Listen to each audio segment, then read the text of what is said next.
কাছে একটা আমার সোর্স ইনফরমেশন আছে যে ওই দুজন বিহারি তারা কিছু কন্টামিনেট আইটেম নিয়ে আসছে চন্দ্রপুর বাঁধের দিকে। তো এই খবরের ভিত্তিতে আমি আমার সাথে সঞ্চয় সমাজ চাকমা এবং অন্যান্য টিএস এবং টিএসএস স্টাফ আমরা অলরেডি ভেরিফিকেশন করার জন্য যাই। তো ওইখানে গিয়ে আমরা দুজনকে আটক করি। তাদের কাছে একটা পিট্টু ব্যাগ ছিল, নেভি ব্লু কালারের পিট্টু ব্যাগ। ওই ব্যাগ আমরা চেক করি।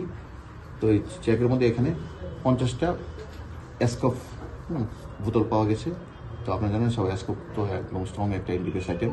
তো অ্যাকর্ডিংলি আমরা অ্যাসকফ সিরাপ সিজ করি এবং দুজন ব্যক্তি তারা বিহারের নালন্দার এলাকার বলেছিল, তো তাদেরকেও আমরা অ্যারেস্ট করি এবং একটা স্পেসিফিক এনডিপিএস কেস নিয়েছি। আমরা আজকে তাদেরকে কোর্টে ফরওয়ার্ড করবো, 5 দিনের রিমান্ড আনবো এবং তাদের কাছ থেকে আমরা টোটাল চেনটা যে ব্লাস্ট করি থেকে এনেছিল। তারা বলেছিল পাটনা থেকে মালগুড়ি এনেছিল, রেলের মাধ্যমে এনেছে, এইটুকু বলেছে। যুবনগর রেল স্টেশন থেকে নেমেছে, ওখান থেকে তারা রওনা হয়েছিল।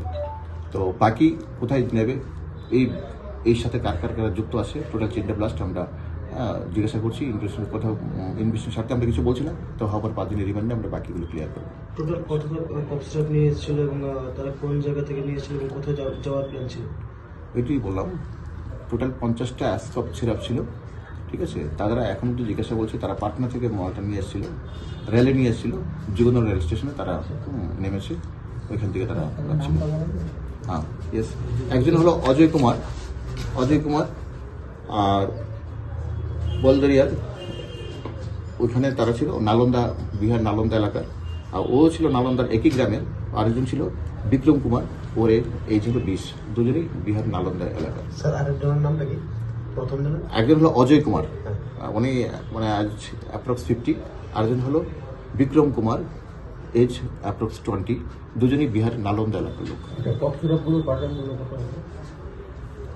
দেখুন, এটা একটা ট্যাপুশন। কেউ বলছে একটা এখন আজকাল একটা কফ সিরাপের 150 টাকা, তো সেই হিসেবে 50টা যা হয় 75,000।